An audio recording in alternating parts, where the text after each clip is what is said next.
this is Prachi Baghel and welcome to my YouTube classes, India Education Classes। Student, हमने पिछली कक्षाओं में क्या पढ़ा था? इंट्रोडक्शन पढ़ा था साइंस का। आज पिछली कक्षा का सेकंड पार्ट है। सेकंड पार्ट में हमने इंट्रोडक्शन में देखा था, टेक्सोनॉमी देखा था, वर्गीकी देखा था, द्विनाम पद्धति देखा था, ठीक है, और जंतु जगत का वर्गीकरण देखा था। एक जगत, दो जगत देखा था, चार जगत देखा था और पांच जगत का वर्गीकरण देखा था। स्टूडेंट, जो दो जगत वर्गीकरण किसने दिया था? कैरोलस लीनियस ने दिया था, हमने पढ़ा था पिछली क्लास में। और जो चार जगत वर्गीकरण किसने दिया था? कोपलैंड साइंटिस्ट ने दिया था। किसने दिया था? कोपलैंड साइंटिस्ट ने दिया था। और इंपॉर्टेंट, सबसे इंपॉर्टेंट, जो पांच जगत वर्गीकरण किसने दिया था? आर.एच. व्हिटेकर ने दिया था। तो अब हम देखते हैं सेकेंड पार्ट इंट्रोडक्शन का। तो सेकेंड पार्ट में देखते हैं जीव विज्ञान के प्रमुख जनक और महत्वपूर्ण बिंदु। स्टूडेंट, मैं आपको जितने भी महत्वपूर्ण बिंदु हैं जीव विज्ञान के, या जनक हो, है ना, फादर्स, और बहुत ही इंपॉर्टेंट पॉइंट होते हैं कुछ जो एग्ज़ाम में पूछते हैं, तो ये वीडियो आप लास्ट तक देखिएगा। और भी हम आगे कल्चर्स पढ़ेंगे, ठीक है, अध्ययन जितनी भी स्टडीज़ हैं जो बायोलॉजी से रिलेटेड हैं, ब्रांचेस हैं जो बायोलॉजी की, वो देखेंगे हम। तो स्टार्ट करते हैं हम आज जीव विज्ञान के प्रमुख जनक और महत्वपूर्ण बिंदु। तो सबसे पहले देखते हैं कि वर्गीकी का पदानुक्रम क्या है। तो वर्गीकी देखिए तो टेक्सोनॉमी, ठीक है, फादर ऑफ टेक्सोनॉमी किसको बोलते हैं स्टूडेंट? कैरोलस लीनियस को बोलते हैं। इन्होंने ही टेक्सोनॉमी किया था, मतलब वर्गीकी किया था। तो वर्गीकी में देखते हैं हम सबसे पहले जगत देखते हैं, ठीक है, मतलब जैसे हमने देखे थे कल पांच जगत देखे थे, है ना। पांच जगत में देखे थे हमने मोनेरा देखे थे, प्रोटिस्टा देखे थे, फंजाई देखे थे, प्लांटे देखे थे और एनिमेलिया देखे थे। तो जो पांच जगत देखे थे, तो सबसे पहले जगत, है ना, तो जगत में देखेंगे कि मोनेरा में आ रहा है कौन सा जीव, प्रोटिस्टा में कौन सा जीव आ रहा है, फंजाई में कौन सा जीव आ रहा है, ठीक है। तो हमने क्या देखे थे? जगत देखे थे। अब जगत देख लिए। अब संघ मतलब होता है फाइलम, कि किस फाइलम में आ रहा है। फाइलम मतलब फाइलम जैसे होते हैं ना, फाइलम में मोलस्का होता है, कॉर्डेटा, नॉन कॉर्डेटा जिसमें आते हैं, तो ये क्या है? फाइलम है। फाइलम मतलब संघ होते हैं, जैसे कॉर्डेटा, नॉन कॉर्डेटा, ये सब क्या है? फाइलम है, ठीक है। अब नेक्स्ट देखते हैं वर्ग की, किस क्लास में आ रहा है एनिमल, किस क्लास में आ रहा है, या एनिमल हो या प्लांट हो या कोई भी जीव किस क्लास में आ रहा है। फिर देखते हैं गण मतलब होता है ऑर्डर, कि ऑर्डर क्या है, ठीक है, ऑर्डर क्या है। फिर देखते हैं कि कुल मतलब फैमिली, किस फैमिली से बिलोंग करता है। फैमिली जैसे कि हम प्लांट में पढ़ते हैं सोलेनेसी फैमिली, है ना, तो जैसे फैमिली, सोलेनेसी फैमिली में बहुत आलू, टमाटर, बैंगन वगैरह आते हैं, ठीक है। तो ये है क्या? फैमिली है, अलग अलग फैमिली में डिवाइड किया गया है जीवों को। उसके बाद देखते हैं वंश, जीनस। स्टूडेंट, हमने कल एक एग्जाम्पल पढ़े थे होमो सैपियंस, जो ह्यूमन का साइंटिफिक नेम है। तो जो होमो था वो क्या था? वंश था, और जो जाति थी क्या है? सैपियंस थी। क्या है? जाति मतलब स्पीसीज क्या है? सैपियंस थी। तो होमो क्या है? उसमें वंश था, और जाति क्या है? स्पीसीज मतलब क्या थी? सैपियंस थी।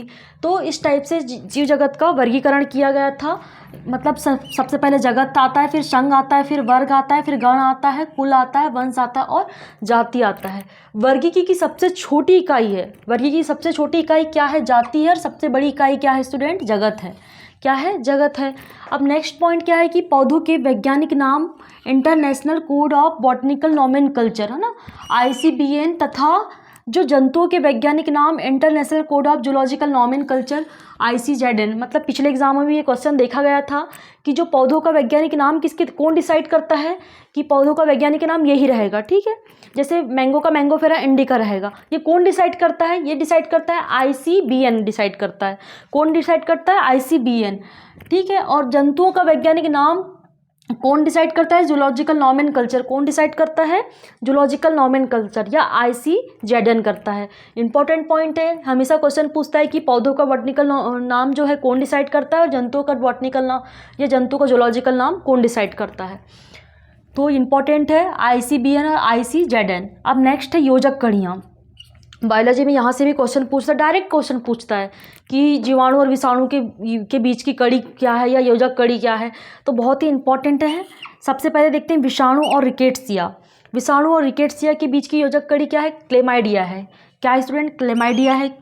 अब नेक्स्ट देखते हैं विषाणु और जीवाणु के बीच की कड़ी। जीवाणु और विषाणु के बीच की कड़ी रिकेट्सिया। बहुत ही इंपॉर्टेंट पॉइंट है। जो योजक कड़ियाँ होती हैं, इनमें कुछ गुण किसके मिलते हैं? विषाणु के मिलेंगे, और कुछ गुण मिलेंगे रिकेट्सिया के भी मिलेंगे। मतलब विषाणु के भी कुछ गुण पाए जा रहे हैं और रिकेट्सिया के भी कुछ गुण पाए जा रहे हैं क्लेमाइडिया स्पीसीज़ में।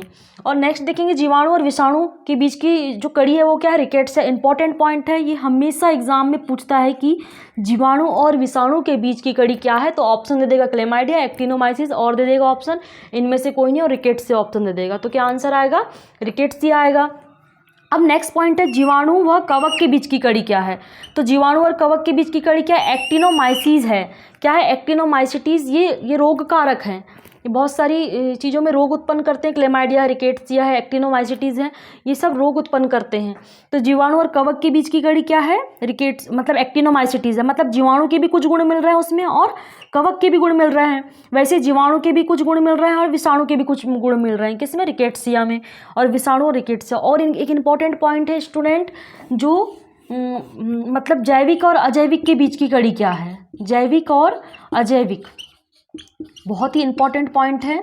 जैविक और अजैविक के बीच की कड़ी क्या है, विषाणु है। क्योंकि जो विषाणु होता है ये किसी भी लिविंग ऑर्गेनिज्म, मतलब कि किसी भी अगर लिविंग बॉडी के अंदर चले जाएगा तो वो एक जैविक बन जाएगा, मतलब जीवित बन जाएगा।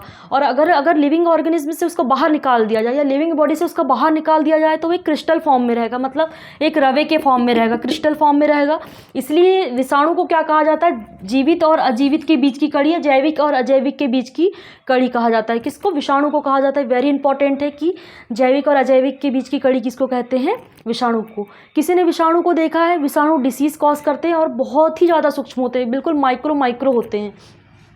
तो ये हमेशा जीवित जीव में जाकर के ये जीवित बनते हैं और अजैविक मतलब बाहर निकाल दिए जाते हैं तो अजैविक बन जाते हैं या अजीवित बन जाते हैं। अब नेक्स्ट पॉइंट देखते हैं स्टूडेंट, जीवाणुओं के सबसे अधिक अध्ययन कहाँ किया गया, किस में किया गया था, ई कोलाई में। बहुत सारे जीवाणु का अध्ययन किया गया था लेकिन सबसे ज़्यादा जिसका अध्ययन किया गया था ई कोलाई में किया गया था। ये ई कोलाई कहाँ पाया जाता है स्टूडेंट, इन ह्यूमन बॉडी कहाँ पाया जाता है, इंटेस्टाइन में पाया जाता है। कहाँ पाया जाता है, इंटेस्टाइन में पाया जाता है। तो सबसे ज़्यादा अध्ययन किस में किया गया था, ई कोलाई में। आसानी से मिल जाता है ये जीवाणु, हमेशा पाया जाता है सबके इंटेस्टाइन में, और ये एक लाभदायक जीवाणु है। क्या है, एक लाभदायक जीवाणु है, तो इसीलिए इसमें सबसे ज़्यादा अध्ययन किया गया था। अब नेक्स्ट पॉइंट है अनुवांशिकी का जनक। अनुवांशिकी का जनक किसको कहते हैं, मेंडल को कहते हैं। हम अभी बहुत सारे फादर्स पढ़ेंगे जो एग्जाम की दृष्टि से बहुत ही इंपॉर्टेंट है। तो जो अनुवांशिकी जेनेटिक्स के जनक कौन है, मेंडल हैं। इन्होंने ही सबसे पहले अनुवांशिकी के बारे में समझाया था कि जो गुण हैं एक पीढ़ी से दूसरे पीढ़ी में जाते हैं। अब नेक्स्ट पॉइंट क्या है, विश्व में हरित क्रांति के जनक कौन है स्टूडेंट, नॉर्मन बोरलाग है। इंपॉर्टेंट पॉइंट है, कंफ्यूज नहीं होगे, एक होता है इस विश्व में और एक होता है भारत में। जो भारत में क्या है, MS स्वामीनाथन है, और जो विश्व में है वो नॉर्मन बोरलाग है। कौन है, नॉर्मन बोरलाग है। देखते हैं हम फादर्स, महत्वपूर्ण बिंदु में देखेंगे फादर्स। तो भारतीय पारिस्थितिकी के जनक कौन है, रामदेव मिश्रा। इंपॉर्टेंट है, भारतीय पारिस्थितिकी के जनक कौन है स्टूडेंट, रामदेव मिश्रा हैं। भारतीय जीवाश्म विज्ञान के जनक कौन है, बिरबल साहनी है। कौन है, बिरबल साहनी है। नेक्स्ट देखते हैं कि टीकाकरण के जनक कौन है, एडवर्ड जेनर है। टीकाकरण के जनक एडवर्ड जेनर इसलिए हैं क्योंकि इन्होंने सर्वप्रथम फर्स्ट टीके की खोज की थी। फर्स्ट टीका पॉक्स का किन्होंने खोज की थी, फर्स्ट टीके की खोज एडवर्ड जेनर ने की थी, इन्होंने टीका बनाया था। तो इसीलिए इनको टीकाकरण के जनक या वैक्सीनेशन के फादर भी बोला जाता है, फादर ऑफ वैक्सीनेशन। फिर नेक्स्ट देखते हैं कि हरित क्रांति शब्द, हरित क्रांति शब्द किसने दिया था, विलियम एस गार्ड ने दिया था। विलियम एस गार्ड ने दिया था। हरित क्रांति के विश्व में जनक थे बोरलाग, नॉर्मन बोरलाग। भारत में जो हरित क्रांति के जनक हैं वो कौन है, स्वामीनाथन है। और जो हरित क्रांति शब्द का प्रतिपादन किसने दिया था स्टूडेंट, विलियम एस गार्ड ने दिया था। अभी रिसेंटली वर्ग 1 का जो पेपर हुआ था एग्रीकल्चर का, वहाँ पर ये क्वेश्चन पूछा था कि विलियम एस गार्ड ने मतलब हरित क्रांति शब्द दिया था। ये क्वेश्चन रिसेंटली आया हुआ है। And father of cytology, father of cytology कौन है, रॉबर्ट हुक है। हमको पता है कि father of cytology Robert Hooke इसलिए क्योंकि उन्होंने फर्स्ट टाइम सेल को देखा था। नेक्स्ट है father of Ayurveda, father of Ayurveda या फादर ऑफ आयुर्वेद कौन है, चरक है। इनका एक ग्रंथ है चरक संहिता, जो बहुत फेमस ग्रंथ है जिसमें आयुर्वेद का पूरा वर्णन किया गया है। तो फादर ऑफ आयुर्वेदा कौन है, चरक हैं। और father of modern cytology student स्वानसन को कहा जाता है। किसको कहा जाता है, स्वानसन को कहा जाता है, क्योंकि इन्होंने ही जो कोशिका के बारे में जो महत्वपूर्ण भाग है इन्होंने ही बताया था। तो इसलिए फादर ऑफ मॉडर्न साइटोलॉजी स्वानसन को कहते हैं, और जो father of cytology Robert Hooke को कहते हैं क्योंकि इन्होंने फर्स्ट टाइम जो सेल को देखा था। अब नेक्स्ट पॉइंट क्या है, father of plastic surgery. Plastic surgery सर्वप्रथम किसने की थी? सुश्रुत ने की थी। किसने की थी? सुश्रुत ने की थी, इसलिए इनको फादर ऑफ प्लास्टिक सर्जरी कहते हैं। ठीक है, अब नेक्स्ट है father of modern genetics. Father of modern genetics कौन है स्टूडेंट? बैटसन है। कौन है? बैटसन है। और फादर ऑफ जेनेटिक्स कौन थे? मेंडल थे। और फादर ऑफ मॉडर्न जेनेटिक्स कौन है? बैटसन है। और एक है फादर ऑफ एक्सपेरिमेंटल जेनेटिक्स, मतलब प्रायोगिक अनुवंशिकी के पिता कौन है? टी.एच. मॉर्गन है। कौन है? टी.एच. मॉर्गन है। फादर ऑफ एक्सपेरिमेंटल जेनेटिक्स के फादर कौन है? टी.एच. मॉर्गन है। ठीक है, अब है फादर ऑफ माइक्रोबायोलॉजी। स्टूडेंट बहुत सारी जगह पर मैंने लुईस पास्चर भी पढ़ा है और कुछ जगह पर मैंने एंटोनी वॉन लीवेनहॉक भी पढ़ा है। तो फादर ऑफ वो डिपेंड करता है कि आपके ऑप्शन क्या हैं। ठीक है, तो फादर ऑफ लुईस पास्चर भी कई जगह है और फादर ऑफ मतलब जो लुईस पास्चर भी है कई जगह, और है एंटोनी वॉन लीवेनहॉक। तो दोनों भी कह सकते हैं, लुईस पास्चर और Antonie van Leeuwenhoek father of microbiology. Next है father of immunology. Father of immunology भी कौन है? एडवर्ड जेनर है। कौन है? एडवर्ड जेनर है। इन्होंने ही फर्स्ट टीके की खोज की थी। और वैक्सीनेशन क्या है? एक प्रतिरक्षा तंत्र पे काम करता है ना। वैक्सीन क्या है? एंटीबॉडी बनाता है बॉडी में जाकर के, इसलिए प्रतिरक्षा के तंत्र के भी फादर कौन है? एडवर्ड जेनर है। इन्होंने ही फर्स्ट टीके का खोज किया था। और फादर ऑफ मेडिसिन कौन है ना? औषध विज्ञान के पिता कौन है? हिप्पोक्रेटस है। कौन है? हिप्पोक्रेटस है। अब हम नेक्स्ट पॉइंट देखते हैं, महत्वपूर्ण बिंदु में फादर्स ऑफ ब्लड सर्कुलेशन कौन है? विलियम्स हार्वे है। इन्होंने ही ब्लड सर्कुलेशन के बारे में बताया था। एंड सेकंड है फादर ऑफ ब्लड ग्रुप, है ना, जो रक्त समूह है या ब्लड ग्रुप, जैसे ए पॉजिटिव रहता है, बी पॉजिटिव रहता है, ओ पॉजिटिव रहता है ना। तो ये किसने बताया था? ये बताया था लैंड स्टीनर ने बताया था। किसने बताया था? लैंड स्टीनर ने बताया था। अब नेक्स्ट है फादर ऑफ जेनेटिक इंजीनियरिंग, ये भी इंपॉर्टेंट है। जेनेटिक इंजीनियर के फादर कौन है? पॉल बर्ग है। कौन है स्टूडेंट? पॉल बर्ग है। और नेक्स्ट है फादर ऑफ एंटीबायोटिक, कौन है? एडवर्ड जेनर है। इन्होंने कौन सी एंटीबायोटिक की खोज की थी? पेनिसिलिन, जो फर्स्ट एंटीबायोटिक है। कौन सी? पेनिसिलिन। तो फर्स्ट एंटीबायोटिक पेनिसिलिन की खोज किसने की थी? एडवर्ड जेनर ने की थी, जो फर्स्ट एंटीबायोटिक है। एंड सेकेंड है फादर ऑफ एटीपी साइकिल, है ना, जो एटीपी साइकिल रहता है। एटीपी क्या है? ऊर्जा मुद्रा है जो बॉडी में संचित रहती है ना। तो एटीपी की साइकिल की खोज किसने की थी? लिपमैन ने की थी। किसने की थी? लिपमैन ने की थी। ये भी क्वेश्चन इंपॉर्टेंट है। और जो हमने देखे थे फादर ऑफ जेनेटिक इंजीनियरिंग, इसमें कंफ्यूज नहीं होंगे कि पॉल बर्ग है। फादर ऑफ एक्सपेरिमेंटल जेनेटिक्स कौन था स्टूडेंट? टी.एच. मॉर्गन थे। और फादर ऑफ मॉडर्न जेनेटिक्स कौन थे? बैटसन थे। और फादर ऑफ जेनेटिक्स कौन थे स्टूडेंट? ग्रेगर जॉन मेंडल थे। अब नेक्स्ट देखते हैं कुछ जीव विज्ञान की प्रमुख शाखाएं हैं, ब्रांचेस हैं जो जीव विज्ञान के अंतर्गत आती हैं। साइटोलॉजी। साइटोलॉजी का मतलब क्या होता है स्टूडेंट? साइटोलॉजी मतलब होता है कोशिका का अध्ययन करना। किसका अध्ययन करना? कोशिका का अध्ययन करना, सेल की स्टडी करना। क्या है? साइटोलॉजी। ठीक है। मोर्फोलॉजी। मोर्फोलॉजी मतलब शेप और साइज या आकार आकृति का अध्ययन करना क्या कहलाता है स्टूडेंट? मोर्फोलॉजी। आकार वह आकृति का अध्ययन करना। अब नेक्स्ट पॉइंट क्या है? एनाटॉमी। एनाटॉमी मतलब होता है कि शरीर की आंतरिक संरचना का अध्ययन करना। किसका अध्ययन करना? शरीर की आंतरिक संरचना का।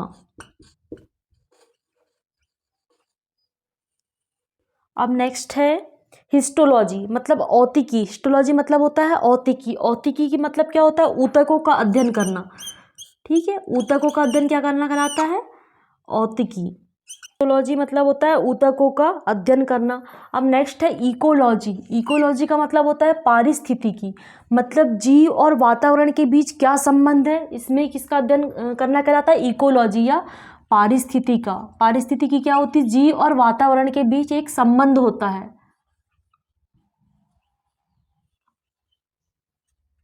ठीक है, क्या है? पारिस्थितिकी। अब है फिजियोलॉजी। फिजियोलॉजी का मतलब ही होता है स्टूडेंट कार्य की। क्या होता है? कार्य की। जो कार्य की होती है ह्यूमन बॉडी की फिजियोलॉजी देखते हैं हम, ठीक है। ह्यूमन बॉडी की फिजियोलॉजी में पाचन तंत्र, श्वसन तंत्र, उत्सर्जन तंत्र, ठीक है। तो इनका अध्ययन करना क्या कहलाता है? फिजियोलॉजी कहलाता है। जैसे पाचन तंत्र है, श्वसन तंत्र है, तो ये क्या है? फिजियोलॉजी के अंतर्गत आता है इनका अध्ययन करना। अब नेक्स्ट है इवोल्यूशन। इवोल्यूशन का मतलब ही होता है उद्विकास, ठीक है। उद्विकास मतलब विकास होना, ठीक है। तो इवोल्यूशन के अंतर्गत किसका अध्ययन करते हैं? उद्विकास का अध्ययन करते हैं।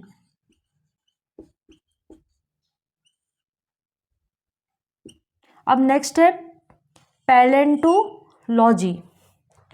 पैलेंटोलॉजी के अंतर्गत किसका अध्ययन करते हैं स्टूडेंट? फॉसिल्स का, ठीक है। मतलब जीवाश्म का अध्ययन करते हैं। किसका अध्ययन करते हैं? फॉसिल या जीवाश्मों का अध्ययन करते हैं। इंपॉर्टेंट है ये भी। अब नेक्स्ट है फ्लोरिकल्चर। फ्लोरिकल्चर में किसका अध्ययन किया जाता है स्टूडेंट? पुष्प का, सजावटी पुष्प पौधे जो रहते हैं ना, गार्डनिंग करते हैं जो, ठीक है। तो फ्लोरिकल्चर के अंतर्गत किसका अध्ययन किया जाता है? पुष्प का, सजावटी पुष्प का अध्ययन किया जाता है। सजावटी पुष्प का अध्ययन किया जाता है। एंड नेक्स्ट है इच्थियोलॉजी। क्या है? इच्थियोलॉजी।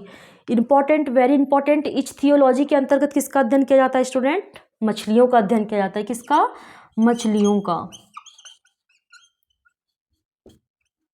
तो हमने देखा था ये बहुत ही इंपॉर्टेंट है, जो कुछ विज्ञान की शाखाएं हैं कि प्रमुख शाखाओं का अध्ययन कर रहे हैं हम।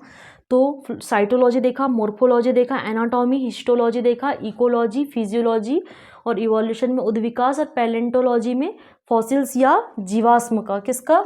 जीवाश्म का। और नेक्स्ट देखा फ्लोरिकल्चर में सजावटी पुष्प का अध्ययन करते हैं स्टूडेंट, और इच्थियोलॉजी में मछलियों का अध्ययन किया जाता है। देखते हैं स्टूडेंट टॉक्सिकोलॉजी। टॉक्सिकोलॉजी में किसका अध्ययन किया जाता है? विष, है ना, विष का अध्ययन किया जाता है, या जहर या विष का अध्ययन किया जाता है किसमें? टॉक्सिकोलॉजी में।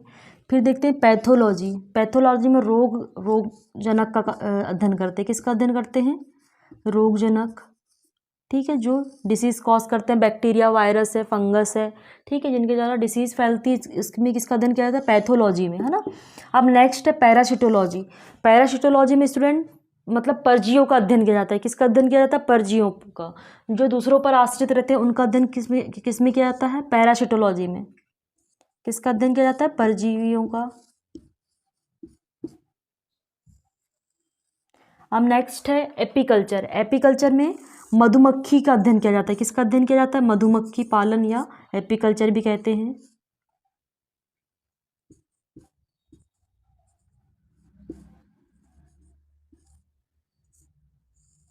अब नेक्स्ट है सेरीकल्चर। सेरीकल्चर में किसका अध्ययन किया जाता है स्टूडेंट? रेशम कीट का। रेशम कीट का अध्ययन किसमें किया जाता है? सेरीकल्चर में। अब नेक्स्ट है एंटोमोलॉजी। एंटोमोलॉजी में कीटों का अध्ययन किया जाता है, कीट पतंगों का।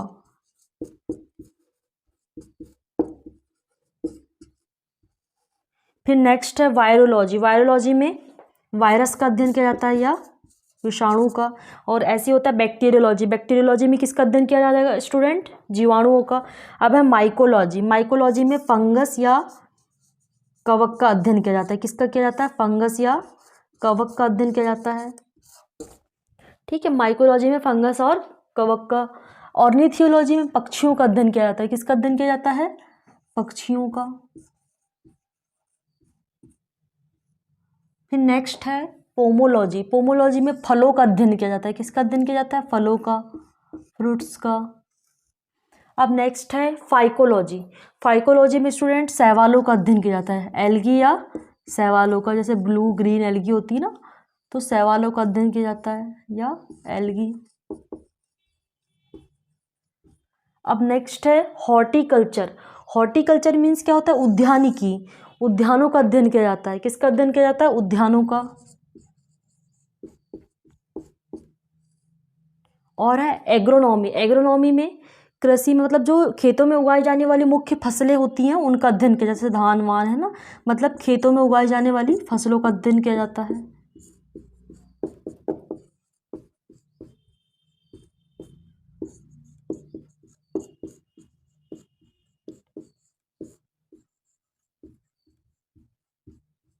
अब नेक्स्ट है ओलेरीकल्चर, ओलेरीकल्चर में किसका अध्ययन किया जाता है? सब्जियों का। किसका अध्ययन किया जाता है? सब्जियों का। अब नेक्स्ट है ऑस्टियोलॉजी। ऑस्टियोलॉजी में बोन्स का अध्ययन किया जाता है या कंकाल तंत्र का, ठीक है, हड्डियों का व कंकाल तंत्र का।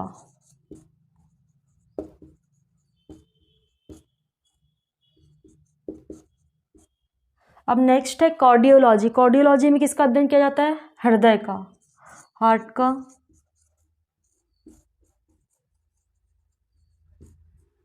अब नेक्स्ट है हीमेटोलॉजी। हीमेटोलॉजी में ब्लड का अध्ययन किया जाता है, ठीक है, किसका अध्ययन किया जाता है? ब्लड का या रक्त का।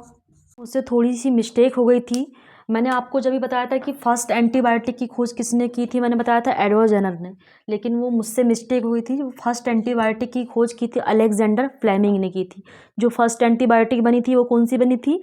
पेनिसिलिन। मैंने अभी आपको थोड़ी देर पहले ही बताया था कि फर्स्ट एंटीबायोटिक की खोज एडवर्ड जेनर ने की थी, लेकिन वो मुझे टीके का याद रहा क्योंकि एडवर्ड जेनर ने फर्स्ट टीके की खोज की थी, तो वो मुझे ध्यान में टीका रहा। लेकिन फर्स्ट एंटीबायोटिक की खोज किसने की स्टूडेंट? अलेक्जेंडर फ्लेमिंग ने की है। किसने की है? अलेक्जेंडर फ्लेमिंग ने की है, आप याद रखोगे। अब नेक्स्ट पॉइंट देखते हैं हम न्यूरोलॉजी। न्यूरोलॉजी में किसका अध्ययन किया जाता है? तंत्रिका तंत्र का या न्यूरॉन्स का, तंत्रिका तंत्र का अध्ययन किया जाता है। अब नेक्स्ट है ओडोंटोलॉजी। ओडोंटोलॉजी में दांतों का अध्ययन किया जाता है। किसका? दांतों का अध्ययन किया जाता है। अब फिर नेक्स्ट है मैमोलॉजी। मैमोलॉजी में स्तन का, है ना, किसका अध्ययन किया जाता है? स्तन का अध्ययन किया जाता है। फिर नेक्स्ट है सौरोलॉजी। सौरोलॉजी में स्टूडेंट किसका अध्ययन किया जाता है? सौरोलॉजी में छिपकलियों का अध्ययन किया जाता है। किसका अध्ययन किया जाता है? छिपकलियों का। इंपॉर्टेंट है, सारे जो लॉजी वाले जो अध्ययन है सारे इंपॉर्टेंट है। छिपकलियों का अध्ययन किसके अंतर्गत किया जाता है?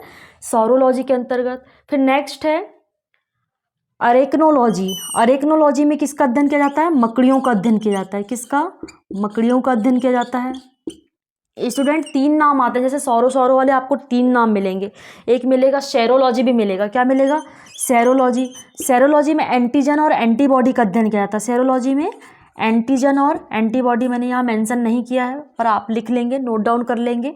सेरोलॉजी में एंटीजन और एंटीबॉडी का अध्ययन किया जाता है। एक होता है सॉर्कोलॉजी। एक क्या होता है? सॉर्कोलॉजी। सॉर्कोलॉजी में मांसपेशियों का अध्ययन किया जाता है। किसका अध्ययन किया जाता है? मांसपेशियों का या मसल्स का अध्ययन किया जाता है। किसमें? सार्कोलॉजी में। तो ये भी मेंशन नहीं किया है मैंने, तो आप इनको नोट डाउन कर लेंगे अपने नोट्स में। सेरोलॉजी में एंटीजन और एंटीबॉडी, और जो सार्कोलॉजी में मांसपेशियों का अध्ययन किया जाता है। और जो सौरोलॉजी, देखो ये क्या है? सार्को, ये क्या है? सेरो, और ये क्या है? सौरोलॉजी। सौरोलॉजी में छिपकलियों का अध्ययन किया जाता है। अब नेक्स्ट देखते हैं स्टूडेंट, त्वचा विज्ञान, या इसको क्या बोलते हैं? डर्मेटोलॉजी। क्या बोलते हैं स्टूडेंट? डर्मेटोलॉजी। तो डर्मेटोलॉजी में किसका अध्ययन किया जाता है? त्वचा का अध्ययन किया जाता है। किसका अध्ययन किया जाता है? त्वचा का या स्किन का अध्ययन किया जाता है। अब नेक्स्ट है हिप्नोलॉजी। आपने सुना होगा हिप्नोटाइज करते हैं ना, मतलब कि अपने वश में करते हैं। मतलब हिप्नोलॉजी में किसका अध्ययन किया जाता है? नींद का अध्ययन किया जाता है। किसका अध्ययन किया जाता है? नींद का। हिप्नोटाइज हो जाते हैं मतलब नींद में चले जाते हैं। तो हिप्नोलॉजी में किसका अध्ययन करते हैं? नींद का। फिर नेक्स्ट है इम्यूनोलॉजी। इम्यूनोलॉजी में किसका अध्ययन किया जाता है स्टूडेंट? प्रतिरक्षा तंत्र का। ओके, किसका अध्ययन करते हैं? प्रतिरक्षा तंत्र का। अब नेक्स्ट है क्या? एंटोमोलॉजी। एंटोमोलॉजी में किसका अध्ययन करते हैं? कीट का अध्ययन करते हैं। किसका? कीट पतंग का अध्ययन करते हैं। फिर नेक्स्ट है एंजाइमोलॉजी। एंजाइमोलॉजी में उत्प्रेरक या एंजाइम का अध्ययन करते हैं। किसका? एंजाइम या उत्प्रेरकों का।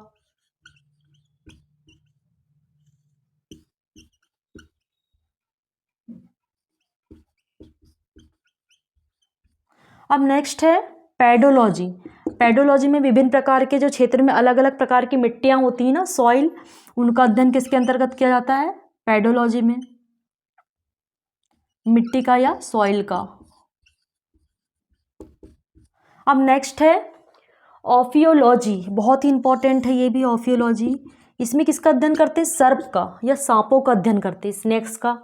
ठीक है, सर्प का अध्ययन करते हैं। फिर है मेलेकोलॉजी। मेलेकोलॉजी में मोलस्क का अध्ययन करते हैं। किसका? मोलस्क। मोलस्का वर्ग के देखे होगे आपने, जो तालाबों के किनारे जो रहते हैं ना, हाँ, तो वो क्या होते हैं, मोलस्का होते हैं। फिर नेक्स्ट है नियोनेटोलॉजी, मतलब न्यूबॉर्न बेबी का या नवजात शिशु का अध्ययन किसके अंतर्गत किया जाता है स्टूडेंट, नियोनेटोलॉजी। फिर नेक्स्ट है जिरेंटोलॉजी, ठीक है, जिरेंटोलॉजी में बुढ़ापे का अध्ययन किया जाता है। बुढ़ापे का अध्ययन किसमें, जिरेंटोलॉजी में, और नियोनेटोलॉजी में नवजात शिशु, ठीक है। अब है नीडोलॉजी। नीडोलॉजी में किसका अध्ययन किया जाता है, घोंसला का अध्ययन किया जाता है ना, जो पक्षी घोंसला बनाते हैं उसका अध्ययन किसके अंतर्गत किया जाता है, नीडोलॉजी। नेक्स्ट है वर्मी कल्चर। कल्चर मतलब कल्चर मीडिया होता है ना, तो वर्मी कल्चर में किसका अध्ययन किया जाता है, केचुआ पालन का अध्ययन करते हैं। कल्चर का मतलब होता है पालन, है ना, तो केचुआ पालन का अध्ययन किसमें करेंगे, वर्मी कल्चर में। फिर है पर्ल कल्चर, मतलब मोती पालन या मोती का अध्ययन करना क्या कहलाता है, पर्ल कल्चर। फिर नेक्स्ट है नेफ्रोलॉजी। नेफ्रोलॉजी में किडनी का अध्ययन करना क्या कहलाता है, नेफ्रोलॉजी मतलब किडनी का अध्ययन करना कहलाता है। स्टूडेंट, हमने काफ़ी सारा देख लिए हैं इंट्रोडक्शन में, मैंने आपको बताया था, फर्स्ट क्लास में भी आपने देखा होगा, ठीक है। फिर सेकंड क्लास में भी हमने स्टार्ट किया था, बहुत सारे फादर्स देखा था, कुछ महत्वपूर्ण बिंदु देखा था, लॉजी मतलब अध्ययन देखा था, स्टडी देखा था कुछ की, तो मैंने आपको चुन चुन के पढ़ा दिया है। मतलब यहाँ से अगर आप कोई भी एग्जाम में क्वेश्चन देखो तो इनसे क्वेश्चन तो बाहर बिल्कुल भी नहीं जाएंगे, क्योंकि मैंने आपका सारा कंप्लीट करा दिया है। जितने भी कल्चर होते हैं, जितनी भी स्टडी होती हैं जो एग्ज़ाम में आती हैं, ऐसे तो बहुत सारी हैं, देखा जाए तो बहुत ही सारी हैं। ऐसे पढ़ने बैठेंगे तो 3-4 दिन लग जाएंगे स्टडी पढ़ने या लॉजी पढ़ने या अध्ययन पढ़ने में। तो जो इंपॉर्टेंट है, जो हमेशा क्वेश्चन पूछे जाते हैं एग्जाम में, मैंने आपको मतलब छाट के पढ़ाया है पूरा, ठीक है। तो आप इसको अच्छे से पढ़ लेंगे। अगर आपको स्क्रीनशॉट लेना है तो स्क्रीनशॉट ले सकते हैं। और इसके आगे अब हम मिलते हैं स्टूडेंट नेक्स्ट वीडियो में। आज के लिए धन्यवाद।